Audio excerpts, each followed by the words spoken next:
Hello दोस्तों, स्वागत है सभी का। आरबीआई ग्रेड बी का एग्ज़ाम फर्स्ट शिफ्ट का ओवर हो चुका है, तो उसी के एग्ज़ाम एनालिसिस के बारे में बात करने वाले हैं।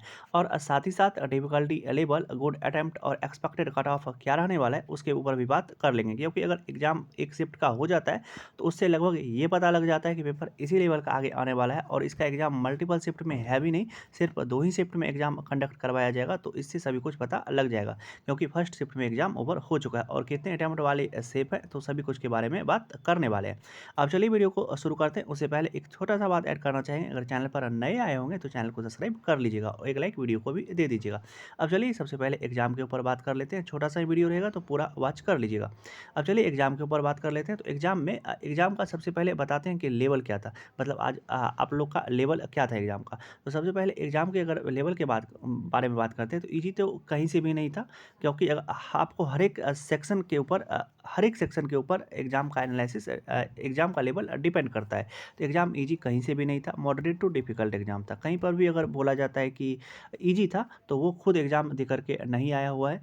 तो मतलब एग्ज़ाम को महसूस नहीं किया हुआ है, इसीलिए वो ईज़ी बता रहे हैं। तो एग्ज़ाम ईज़ी नहीं था, exam moderate too difficult level का था। अब बताते हैं आपको सेक्शन वाइज़। सबसे ईज़ी जो देखने के लिए मिला, वो इंग्लिश देखने के लिए मिला।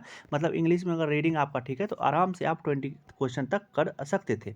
अब बात करते हैं सबसे डिफ़िकल्ट सेक्शन का। तो सबसे डिफ़िकल्ट आपको क्वांट सेक्शन देखने के लिए मिला। और क्वांट में अगर आपका 15 अटेम्प्ट है तब पर 15 अटेम्प्ट है तब पर भी गुड अटेम्प्ट है। क्योंकि अगर क्वांट का लेवल का बात करते हैं, तो वो आईबीपीएस पीओ मेंस के जैसा था, उससे कम लेवल का नहीं था। तो क्वांट में अगर लगभग 15 तक अटेम्प्ट है, 15-16, तो बहुत अच्छा अटेम्प्ट है, गुड अटेम्प्ट है आपका। आप लोग को डरने की कोई दिक्कत नहीं है। इंग्लिश का भी अटेम्प्ट हम बता दिए आपको कि लगभग अगर 20 तक अटेम्प्ट है, तो आप लोग को सेफ है, आप लोग को कोई दिक्कत नहीं होने वाला है। अब बात करते हैं रीजनिंग का।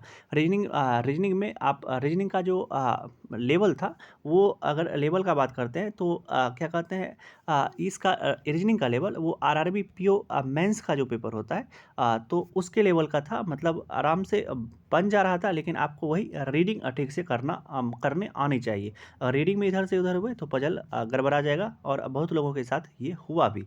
तो रीजनिंग में अटैम्प्ट अगर 20 तक अटैम्प्ट है आपका, तो वेल एंड गुड है, बहुत अच्छा है। 16 से लेकर के हम 20 तक उसमें अटैम्प्ट लेकर के चल रहे हैं कि उसका गुड अटैम्प्ट होना चाहिए।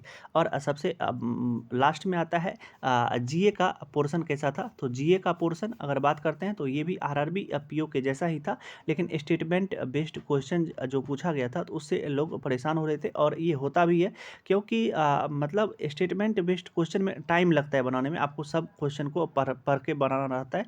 तो स्टेटमेंट बेस्ड क्वेश्चन था, और कुछ क्वेश्चन डायरेक्ट भी था। तो डायरेक्ट क्वेश्चन आसानी से बन रहा था, लेकिन स्टेटमेंट बेस्ड क्वेश्चन में टाइम लग रहा था। तो अगर स्टेटमेंट बेस्ड क्वेश्चन में बनाने में टाइम लग रहा था, तो इस ये भी कोई मतलब इसका भी लेवल ईजी नहीं था, लगभग इसका भी लेवल मॉडरेट ही था। लेकिन डिफ़िकल्ट उतना नहीं कह सकते। और लगभग 3 मंथ को कवर किया गया था। मतलब जिस दिन अभी एग्ज़ाम हो रहा है, तो जुलाई से पहले 3 मंथ को कवर किया गया था। उससे ज़्यादा पीछे का जीए देखने के लिए नहीं मिला था। तो इसमें अगर आपका लगभग 25 टू 30 अटेम्प्ट है, तो तब वेल एंड गुड है। लेकिन ये करेक्ट मतलब इतना अटेम्प्ट रहना चाहिए, तो इसमें एक्यूरेसी भी लगभग आपका 100% रहना चाहिए। अब अगर ओवरऑल अटेम्प्ट का बात करते हैं, तो क्या कहते हैं, ओवरऑल अटेम्प्ट का अगर बात करते हैं, तो मेरे हिसाब से अगर आपका लगभग 75 टू 80 अटेम्प्ट है बीच में, और अगर आप अनरिजर्व से हैं, तो आपका गुड अटेम्प्ट है। और अगर कुछ कम भी रह जाता है, तब पर भी सेफ है, कोई भी दिक्कत नहीं है। क्योंकि प्रीवियस ईयर के जैसा ही कट ऑफ रहने वाला है। तो ज़्यादा पैनिक नहीं होना है कि मेरा अटेम्प्ट कम रह गया। क्योंकि अगर 75 तक भी अटेम्प्ट है, और अगर आपका एक्यूरेसी बहुत अच्छा है, तो आपका एग्ज़ाम क्लियर होने का बहुत ही ज़्यादा चांस है। क्योंकि इसका एग्ज़ाम का अगर बात करते हैं कट ऑफ का, तो कट ऑफ भी ज़्यादा नहीं जाएगा। अगर पेपर डिफिकल्ट आता है, तो कट ऑफ भी कम ही रहता है। जो प्रीवियस ईयर आप 1 से 2 ईयर कट ऑफ इसका देख रहे हैं, उतना कट ऑफ नहीं जाएगा। लगभग 61-62 ही कट ऑफ देखने के लिए मिलेगा अनरिजर्व का। अनरिजर्व ईडब्ल्यूएस इसका 61-62 ही कट ऑफ देखने के लिए मिलेगा। और उस हिसाब से 75 तक भी अगर आपका अटैम्प्ट है, तो एग्ज़ाम क्लियर होने का बहुत ही ज़्यादा चांस है। और क्या कहते हैं, सिर्फ एक्यूरेसी रहना चाहिए। और एक्यूरेसी अगर बिगड़ा, तो वो भी कट ऑफ करना मुश्किल हो जाता है। तो मेरे हिसाब से अगर 75 तक गुड अटेम्प्ट है, तो आप वेल एंड गुड है। और अगर कट ऑफ का बात करते हैं, तो वो 61 टू 62 जा सकता है। क्योंकि प्रीवियस ईयर से इसका कंपेयर किया जाए, तो एग्ज़ाम का लेवल वही था। मतलब उतना ही डिफ़िकल्ट था, उससे कहीं पर भी ईज़ी देखने के लिए नहीं मिला और कहीं-कहीं भी आपको बोला जाएगा कि एग्ज़ाम का लेवल ईज़ी था, लेकिन ईज़ी नहीं था।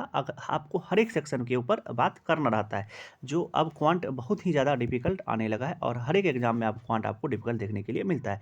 अब चलिए एक छोटा-सा ही वीडियो रखते हैं, वीडियो को ज़्यादा लंबा नहीं करते हैं। और अगर पसंद आएगा तो एक लाइक वीडियो को कर दीजिएगा। अब चलिए मिलते हैं इसी तरह के किसी दूसरे आँखा वीडियो में, तब तक आप अपना ध्यान रखिए और अगर कुछ भी दिक्कत होगा तो कमेंट कर दीजिएगा, हम कमेंट में आपको रिप्लाई कर देंगे। अब चलिए मिलते हैं इसी तरह के किसी दूसरे आँखा वीडियो में, तब तक आप अपना ध्यान रखिए। Love you, bye bye.